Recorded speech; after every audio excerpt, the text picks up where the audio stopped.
Meghan Markle was expected to have a really busy 2025. And the way it looked, Meghan looked to be hitting the ground or the sand of the beach that she had clearly hit before with very large foot imprints. Some looked to be H's, some looked to be hers, but she looked to hit the ground running, or whatever that thing is that appears to be running that she does. This was supposed to be a busy 2025. She was off with a real shebangy bang bang. I mean, think about this. For 5 years, she had talked about starting an Instagram account, which is extremely difficult. I don't know if you've ever set up a social media account, but it's your name, your your email address, and I think that's, you might have to confirm an email, you know what I mean, to make sure that it's you. So it's pretty elaborate. It's pretty elaborate shit, and I could see how that could twist somebody up in a knot, you know. Ladies and gentlemen, what's going on, everybody? How's everybody doing, folks? Hope you're having a great day. Thanks for tuning in. Thanks for being part of the show. This is a very unique and bizarre twist of events, and I'm starting to come to the conclusion that she's really lazy or something. I'm starting to get that vibe. I don't know if you guys are picking up on that. Listen to this. So Meghan Markle's podcast is delayed. Archetypes. And was it just going to be called Archetypes? Was she just going to continue with that name? Why not start fresh? And there's the really bizarrest twist I'm gonna add to this in 2 seconds here. So she postpones it, right? Especially she postpones the cooking thing. And here's the other thing too, okay? So let's throw this in the mix. They have a new PR person. It's not a new well, let me rewind. Ashley Hansen, who used to work for them, left to start her own PR thing, which is still their PR thing. So now they've hired Ashley as, instead of an employee, I guess as a company. I'm assuming, I don't know the intricacies of this, but she has her own PR thing. So they're now going based off her PR guidance, which, if I'm correct on this, was the same PR guidance which got them where they were in the first place. Now, the thing about this postponing the Archetypes Lemonada thing. First of all, think about this. So she set this up last year, right? And then it was like, can't come out till 2025. Why? Nobody has an idea, okay? But anyways, so now they're saying they have to postpone this as well, just like the Netflix thing. By the way, here's another thing, segue, just to show you how quick everybody moves on. And, especially in the news cycle and all that other jazz. You know, when it was going off, that's all everybody was talking about was the wildfire. Now, you have very little news about it. Now it's all, cleanup and insurance, and is it a land grab? And then, all these other details will trickle out over time, obviously. But there was all these celebrities donating. You heard about all this stuff and all this jazz. And then it's kind of dwindled. So my point is this.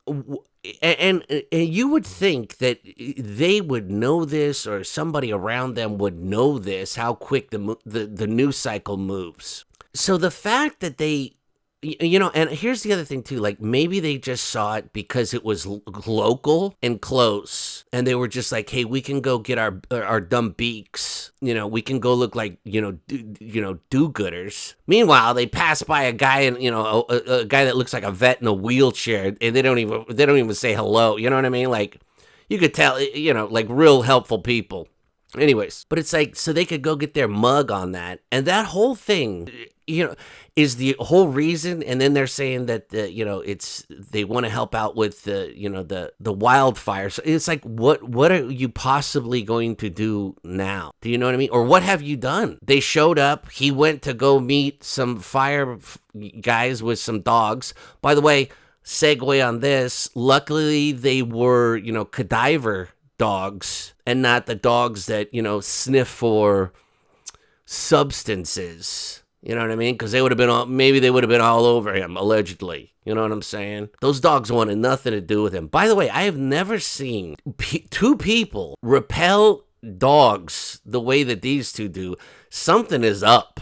Okay, something is very suspicious about that. But anyways, let's get to this. So Shirley Markley postponed this phenomenal podcast, right? And the thing is this too. You think about this. Just think about her stupid Patrick J. Adams, the simp that still like pines away for her. You know what I mean?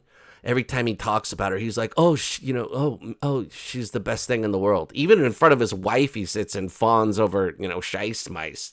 Anyways, his dumbass,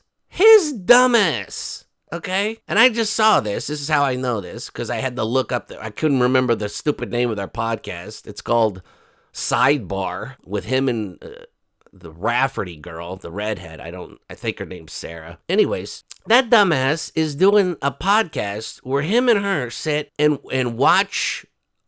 You want to talk? Okay, listen to this. They're sitting there. These two people, these two dopes, are watching their old Suits show and then talking about it. And they have an audience.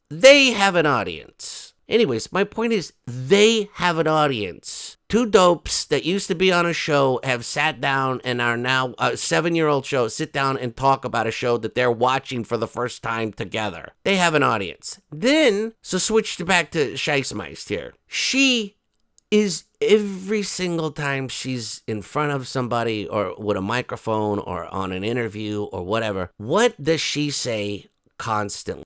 I want to have a conversation. This is something we need to have a conversation about. Conversation. If that woman got paid a nickel for every time she said conversation, she would be like $20 billion, okay? She talks about nothing but having conversations. Meanwhile, the dope can't sit down and have a conversation with somebody. Is that the most ironic twist of event? Like, all she does is talk about having a conversation. Oh, this is a conversation we need to have. That's a conversation we need to have. Meanwhile, the bitch ain't having no conversations. All you got to do is get another person. You don't even have to give it. There's nobody sitting here with me. You see what I'm saying? I'm sitting here talking to myself like a lunatic. Meanwhile, my point is this: all she's got to do, and she's got the ability to get guests. Think about the people that she had on. She had on, what was it? Andy Cohen, Paris, Serena, all this stuff. Meanwhile, every one of her podcasts, she had on Trudeau's wife, anywhere the wind blew. They were talking about the pizza pool party and all that jazz. Meanwhile, the point is this.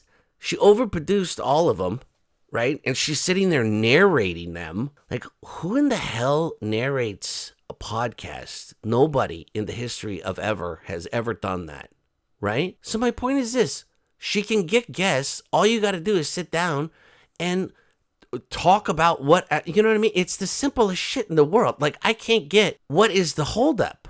Now, listen to this. There's some real telling stuff here, too. Listen to this. With one former employee claiming they were unlike other celebrity podcasters who will turn on the mic and talk, right? Which is something that she's constantly flapping her big lips about, right? But she's never, okay, meanwhile. Instead, the source said the couple wanted a big theme that would explain the world. What? Like, you narrow something down. You know what I mean? The world might be a little too much, in a podcast episode. But they had no idea. Some of Harry's bizarre concepts range from reviewing hot chocolate every week. That's what this guy has come. Think about this. Of all the shit that this guy's done, he's been to, all these different countries, all this different stuff, blah, blah, blah. Time in the military. What, you name it, right? Met all these dignitaries, been all these places, done all this great stuff. That's what, reviewing hot chocolate? And then, of course, his, I want to sit down and talk with, world leaders about, their childhoods and shit, okay? So that's his harebrained ideas, right? And then Scheissmeist found it hard to commit to ideas before backtracking and then watering them down, meaning each episode had to be completely reimagined late into the production. Think about this, like, and here's the other things, like, she wanted to sit down, wait, let me read this too. She wanted to break down stereotypes and all this, and it failed to take off, and then she wanted, Taylor, Beyonce, and Meg the Stallion, and blah, blah, blah. And it's just like, all you had to do, you had guests, Paris Hilton, or what, didn't she have Mariah Carey or whatever? And it's like, you could still have had somewhat of a decent show. And meanwhile, she chopped it down so much that she only ended up talking. You know, you only heard like, whatever it was, like maybe 15 minutes worth of talk from, you know, whatever guest was on the show. It made no sense. And it's just like, this is the simplest thing in the world. And it's like, for a lady that all she talks about is having conversation, how the hell can you not just sit down and have a conversation, talk about the other person and talk about that? You know, see what I'm saying? There's something way off here, folks. There's something way off. I mean, think about this too. Even during the wildfire, look at stupid Gavin Newsom. He's on podcast. If she had a podcast, she could have interviewed him. Gave him a big stupid softball interview. These two stupid idiots could have been stereo stupidness going into a microphone, but at least she would have had a content, and at least she would have had something to talk about. You see what I'm saying? She could have interviewed the 14-year-old girl that started the thing. Do you see what I'm saying? She could actually be doing something. It blows my mind. It blows my mind. Anyways, hope you guys are all doing great. Let me know what your thoughts are. You guys have a great day, all right? Who loves you, baby? Who loves you, baby? You're beautiful.